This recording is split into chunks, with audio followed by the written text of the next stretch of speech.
欢迎收听两人一桌播客，语音由 AI 生成，文字原创。哎呀，我这个咖啡机今天好像特别暴躁。是不是你昨晚又忘记清理滤网了？我有时候会觉得这些智能家电其实比我们还记仇。可能吧。话说你早上刷朋友圈了吗？我看到李姐又晒了她5点半起床的瑜伽照。看到了，配文还是自律让我自由。我默默点了个赞，然后继续喝我的速溶咖啡。我也是，不过说实话，每次看到这种，心里总会咯噔一下。那种微妙的自责感。好，我们差不多该开始了。好，这里是俩人一桌，一张桌子，2个人，我们聊点生活，聊点问题。不一定有答案，但一定要聊明白。今天想聊一个可能很多人都偷偷想过，但不太敢大声说出来的问题。我们不是自律差，是被设计困住了。一个带矛盾的命题，为什么我们越努力追求自律，反而越容易感到羞耻？其实刚才我们闲聊的那个场景，可能很多人都有过类似的早晨，刷着手机，看到别人精致的早起惯例，再看看自己手里的速溶咖啡和还没洗的头发，那种瞬间的比较特别真实。对，而且这种比较往往不是主动的，是被推送到眼前的。你并没有搜索如何自律，但平台知道你对这个话题敏感，就会不断给你展示那些完美样本，然后就会产生一种羞耻感。我有时候会想，我是不是太懒了？是不是对自己要求太低了？但这种懒的定义是谁给的呢？可能不是你自己，而是一套被设计好的标准。可能吧。我最近有个观察，不知道你有没有同感，就是这种被设计的感觉，其实不只是出现在社交媒体上。比如呢？比如办公软件里的效率排名，智能手表的站立提醒，甚至外卖应用的准时率，这些细微的数据量化都在无形中给我们设定了一个标准，你达不到就会有个数字在提醒你，你不够好。对，我的手表昨天还提醒我今天站立时间不足，建议起身活动。我当时正在赶一个截止时间，看到那个提醒，第一反应不是感激，而是烦躁。连我的身体都要被考核了吗？而且这种考核往往是单向的，他不会问你为什么今天这么忙，不会考虑你的工作性质，他只是按照一个通用算法给你打分。但说实话，有时候我又会依赖这些数据，比如看到自己连续7天睡眠评分是优秀，会有种莫名的安心感。这恰恰是设计的高明之处，它先制造焦虑，再提供解决方案，最后让你依赖它。你的安心感其实建立在它的评分体系之上。那我们到底是在利用工具，还是被工具利用了？我觉得这个问题没有标准答案，关键在于我们是否意识到这种双向关系。当我们无意识时，我们被工具利用；当我们有意识时，我们才能利用工具。但有意识听起来好累啊！难道我们每用一次手机都要先做一遍哲学思考吗？当然不是，但我们可以从一些小的断点开始，比如把手机放在另一个房间充电，而不是床头，或者在开始工作前先明确告诉自己，接下来半小时我要专注，不碰手机。这些听起来像是时间管理技巧，跟被设计有什么关系？关系很大。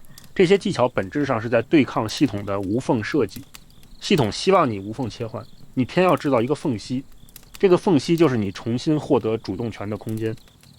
缝隙这个词挺形象的，但我还是会担心这样做会不会错过重要信息。这里有个很有趣的悖论，当我们越是害怕错过，就越容易陷入信息的海洋，结果反而错过了真正重要的东西，比如和自己的连接。我们试着拆解一下这种自律羞耻感，它通常出现在哪些场景？朋友圈的效率展示可能是最常见的。对，比如早起打卡第300天，今天又读了一本书，坚持健身1个月，体脂降了5%。这些内容本身没有错，但当我们刷到的时候，心里会默默做一个减法，别人在进步，我在干嘛？这背后其实是一种比较文化的变形。心理学里有个概念叫社会比较理论，说人天生就会通过比较来评价自己，但健康的比较应该是跟过去的自己比，或者跟一个可触及的榜样比。而现在呢，我们是在跟一个被算法筛选过的最勤奋的他人样本比。更隐蔽的是，算法还会根据你的焦虑程度动态调整这个样本的完美程度，你越努力，它就把标杆抬得越高。而且这种比较是被放大的，你看到一个人晒健身照，但看不到他可能请了私教，有充足的休息时间，甚至这就是他的工作内容。我们看到的是剪辑人生。对，是剪辑人生，但大脑不会自动做这个剪辑标注，它会默认这些都是真实的可比较的基准，所以就会产生一种结构性压力，好像有个无形的声音在说，你本可以做得更好，你只是不够努力。但这里有个问题，这种不够努力的判断有多少是真正来自你的内心需求，有多少是被环境设计出来的焦虑？我有时候会想，是不是我们这一代人特别容易陷入这种自律竞赛？父母那辈好像没这么纠结。可能因为他们的比较样本没这么多，你顶多跟邻居家孩子比，跟同事比，范围有限。现在呢，你打开手机看到的是全网最卷的那批人，而且算法还会不断强化这个循环，你越焦虑，它越推。对，我记得有次我搜索如何早起，接下来一周我的首页全是凌晨4点起床的人生有多赚，成功人士的晨间惯例。我看的越多，越觉得自己失败。这就是注意力经济的典型策略，制造需求缺口，然后提供解决方案。但这个解决方案往往不是真正解决问题，而是让你持续停留在追逐状态里，你永远在追赶一个移动的终点线。那有没有可能，我们其实不需要那么多自律？也许有些所谓的坏习惯，比如偶尔熬夜、吃垃圾食品、刷短视频，只是身体在发出信号，我需要休息，我需要放松。我觉得这涉及到自律的定义。如果自律意味着完全服从外部标准，那确实值得怀疑。但如果自律是服务于自己的真实需求，比如健康、幸福、成长，那它可能是一种自我关怀。这里有个关键区别，你是出于内在动机还是外在动机？心理学里的自我决定理论说，人都有自主性需求，当行为来自内心选择时，才会持久且幸福。但怎么区分呢？我怎么知道我是真的想健身，还是被社交媒体上的腹肌照绑架了？一个简单的测试，当你想到这件事时，第一感觉是兴奋还是负担？如果是负担，那可能不是你的需求。不过话说回来，那些打卡社群、学习博主，他们本身也是在认真生活啊。我们这样分析，会不会有点酸葡萄心理？我觉得关键不在于评判别人的生活方式，而在于审视这种展示对我们自己的影响。我认识一个做学习博主的朋友，他告诉我，为了维持高效学习的人设，他经常要提前录好几天的视频，然后在凌晨剪辑。他的真实状态和屏幕上的形象其实有很大差距。那观众知道这些吗？大部分观众不知道，他们会以为别人真的可以每天学习12小时，然后对自己产生怀疑。这种信息不对称就是焦虑的源头之一。我最近还注意到一个现象，就是数字游民生活方式的展示。那些在巴厘岛海边工作的照片看起来很自由，但很少人提到背后的签证麻烦、网络不稳定、孤独感。对，这就是剪辑人生的升级版，不仅剪辑了过程，还剪辑了背景。观众看到的是去背景化的结果，然后用自己的完整背景去比较，自然会产生落差。那有没有可能，我们也可以成为清醒的观众，就是既欣赏别人的展示，又不把它当作标准？我觉得可以，但需要练习。比如，当你看到一张完美的早起照片时，可以主动问自己，这张照片背后可能有哪些没有被展示的部分？这个人的整体生活状态是怎样的？这样就把单一的比较变成了多维的观察。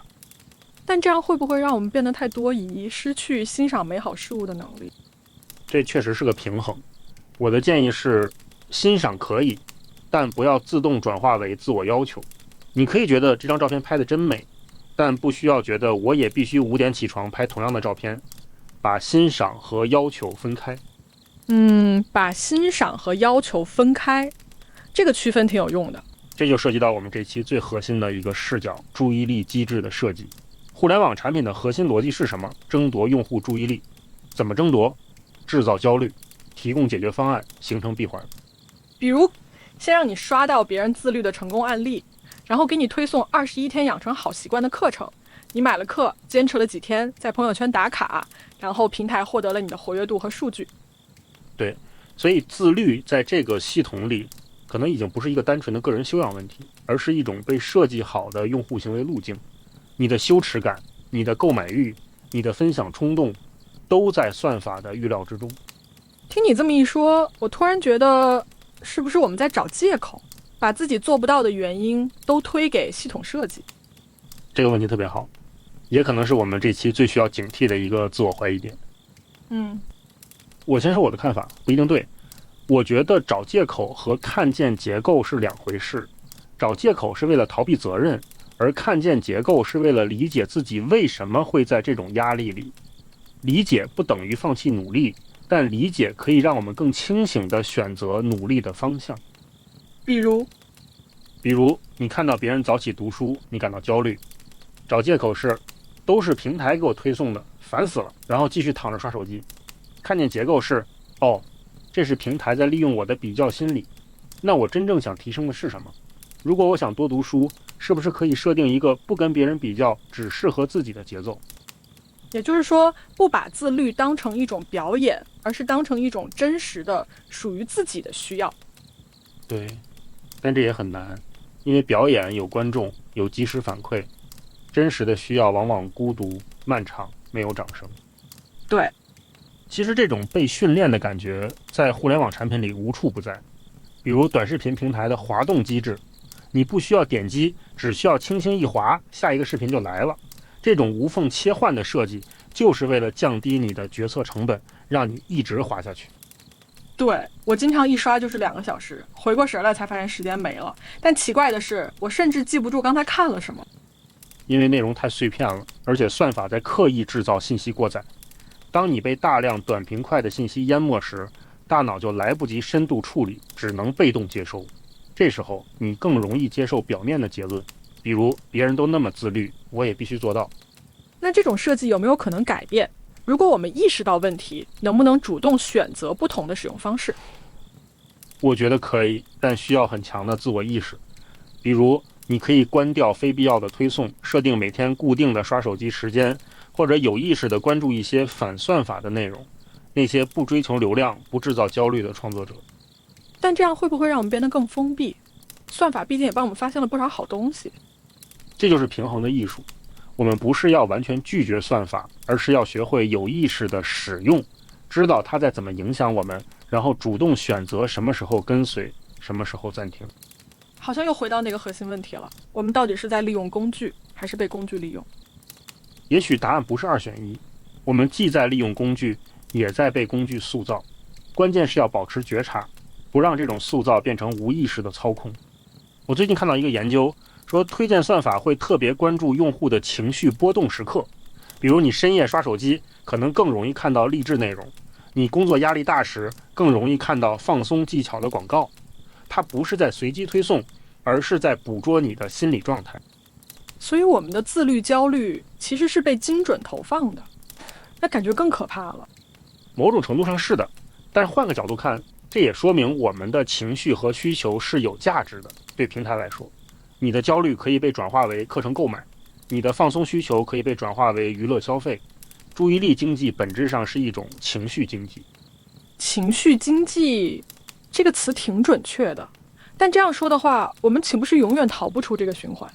我们的情绪被捕捉、被分析、被用来制造更多需求。不一定，觉察本身就是一种抵抗。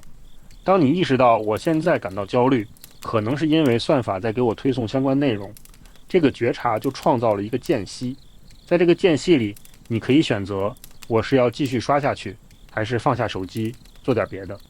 可这个间隙太微弱了，算法设计的那么无缝，我们的习惯那么牢固。对，所以我们需要一些外部工具。比如我最近在用一款浏览器插件，它会在我刷社交媒体超过15分钟时自动弹出一个提示，你已经刷了15分钟，需要休息一下吗？虽然简单，但那个中断很有用。这种工具会不会也是一种新的控制？有可能。所以最终还是要回到那个核心，我们自己的意图。工具只是工具，关键在于我们想用它达成什么。如果我们想夺回注意力，那用工具辅助觉察；如果我们想彻底放松，那偶尔放纵刷手机也未尝不可。关键是知道自己在做什么。但知道自己在做什么本身就需要消耗注意力啊，这好像又成了一个悖论，要用注意力去管理注意力。对，这就是现代人的困境。但我们至少可以开始练习，就像健身一样，一开始很难，慢慢会形成新的肌肉记忆。刚才我们聊到注意力机制，说到平台会利用我们的情绪来制造需求，其中有一个很常见的手段就是利用比较。比较，对，比较。我们之前提到过自律羞耻感，其实它背后很大一部分就是比较带来的。我们展开聊聊这个。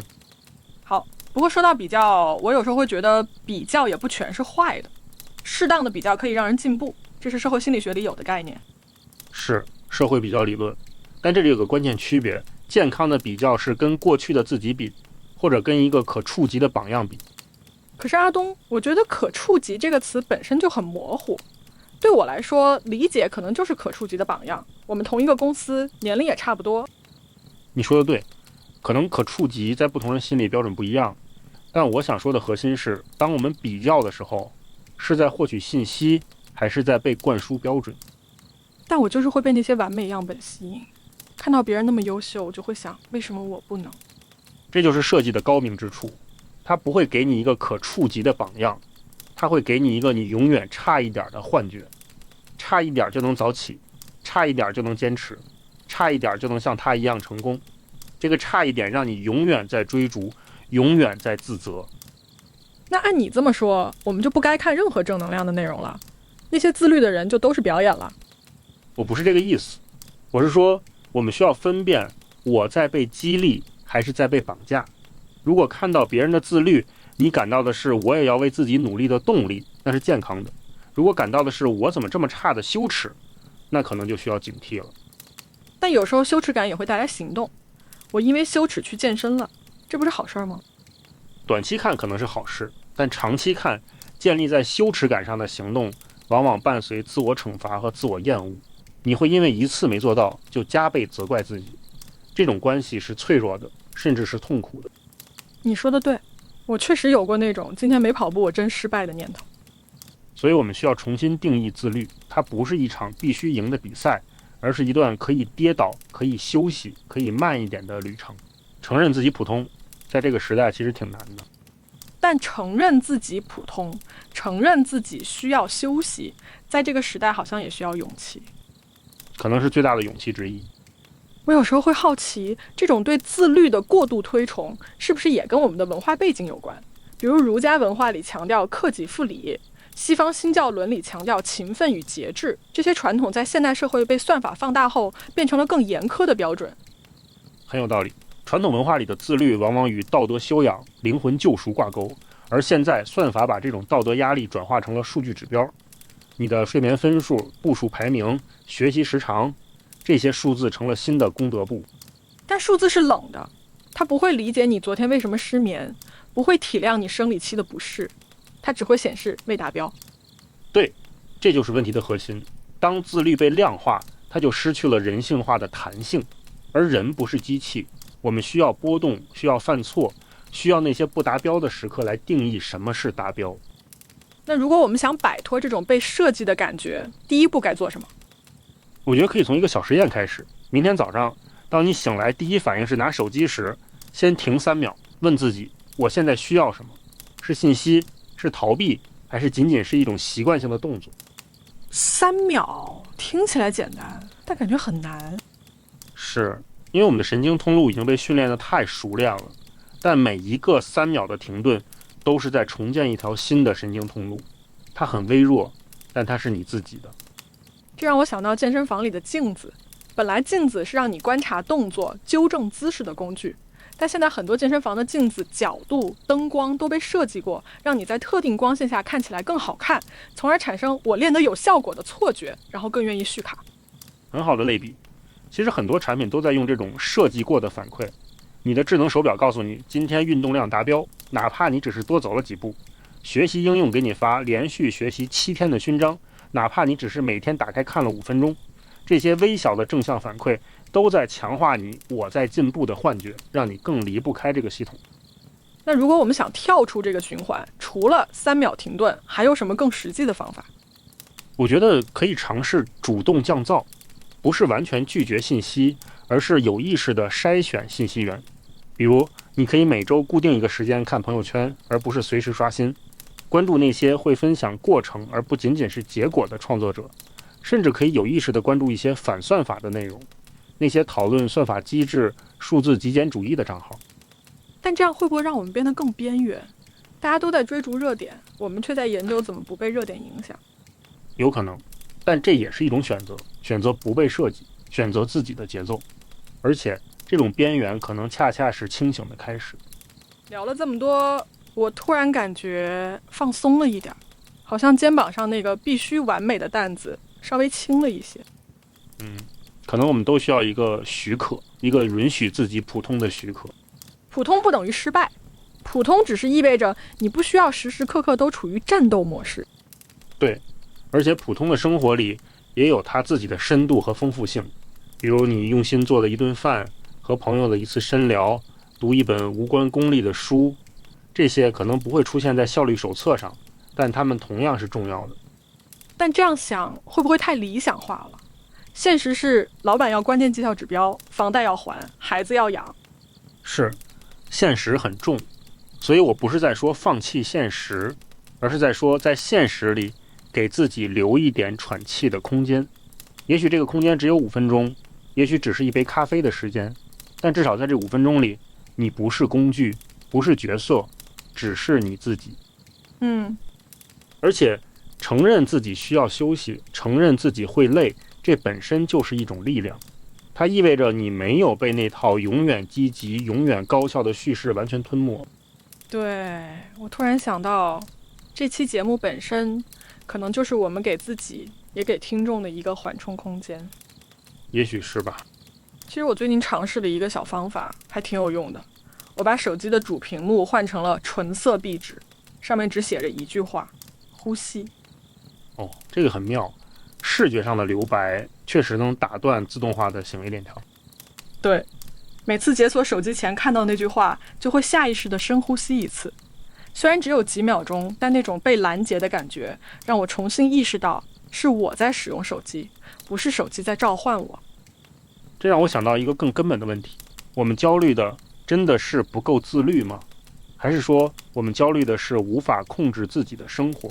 当生活被各种外部系统、工作、算法、社会期待分割成碎片时，自律就成了我们想象中最后的控制权。所以拼命抓住自律，其实是在抓住一种幻觉，以为只要自律了，就能重新掌控一切。但真正的掌控，可能恰恰来自于放弃一部分控制，承认有些东西我们控制不了，然后把有限的精力投入到真正能滋养我们的事情上。比如好好吃一顿饭，而不是边刷手机边吞下外卖。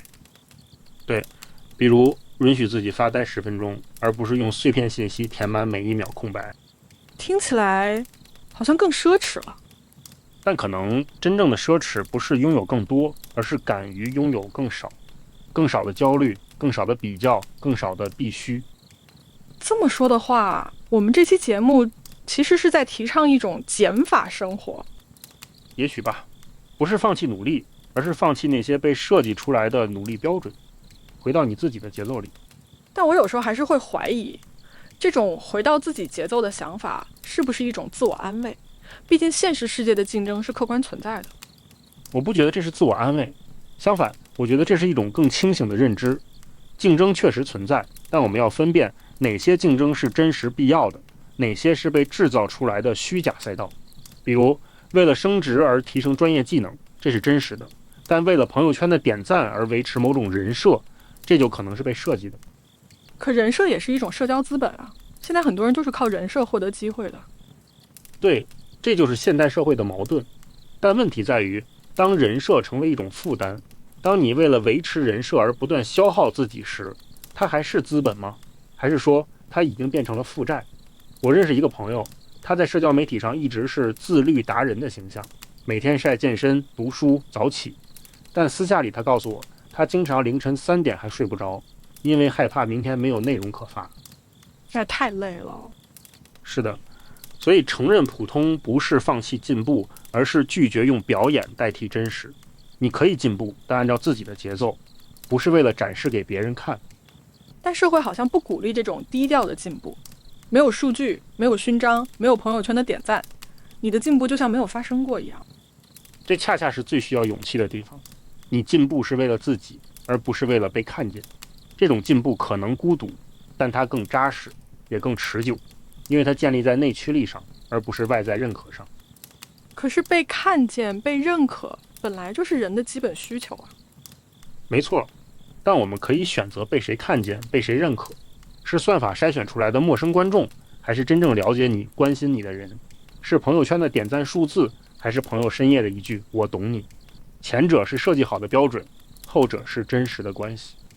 所以最终还是关于选择，选择把自己的注意力放在哪里，选择把自己的价值感建立在什么基础上。对，而每一个选择都是从那个3秒停顿开始的，从意识到我现在在做什么，到问自己我真的需要这样做吗？再到最终做出不同的选择。这个过程很微小，但它能让我们重新成为自己生活的作者，而不是被设计的用户。回到自己的节奏里。那我们就到这里。最后其实没有什么总结，只是也许我们没那么糟。好，今天这一桌就聊到这儿，如果你有不同的想法，也可以留言说说。我们下次再做。